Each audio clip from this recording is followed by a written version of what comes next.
В Международном оздоровительно-реабилитационном центре Ашхабада прошла обучающая сессия для туркменских врачей. Специалисты по физиотерапии и реабилитации из университетских клиник Германии поделились с местными коллегами своими практиками и методиками. Немецкие физиотерапевты Эльвира Вебер и Стивен Рейнболт работают в центре несколько месяцев. Они обучают туркменских коллег современным методикам реабилитации, включая PNF-техники, мануальную терапию и методику Бабат. Hünermenlerle birlikte bizim merkezimizde oku usulü kämilleştiriş tapakları iyi giderler manaşarlar. Häzir sizin görüşüňiz ýaly bizim merkezimizin oku otağına reabilitolog manlarla birlikte Germania Federativ Respublikasından gelen hünermenlerle birlikte oku tapaklaryny sine diýersiňiz.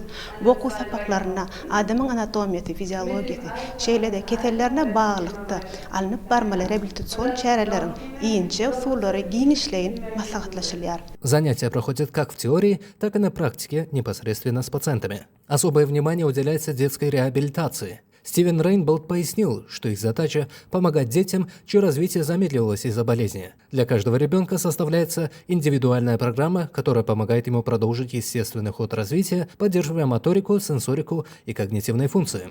Центр оснащен оборудованием от ведущих мировых производителей из США, Германии и Италии. Для реабилитации пациентов с неврологическими и ортопедическими травмами здесь используется роботизированная система, позволяющая пациентам заново учиться ходить без риска падения, универсальная подвесная система для реабилитации детей с нарушениями опорно-двигательного аппарата и роботизированный тренажер для сенсорно-моторной реабилитации. По словам Эльвиры Вебер, туркменские коллеги показывают значительный прогресс и в будущем смогут сами обучать новых специалистов. Создание и оснащение этого центра соответствует целям государственной программы «Таглак». Ее основные направления – это модернизация медицинской инфраструктуры, внедрение инновационных технологий и применение международного опыта. Международное сотрудничество в сфере медицины позволяет Туркменистану интегрировать передовые мировые методики в свою национальную систему здравоохранения. Обмен знаниями между немецкими и туркменскими специалистами напрямую способствует повышению качества медицинской помощи в стране.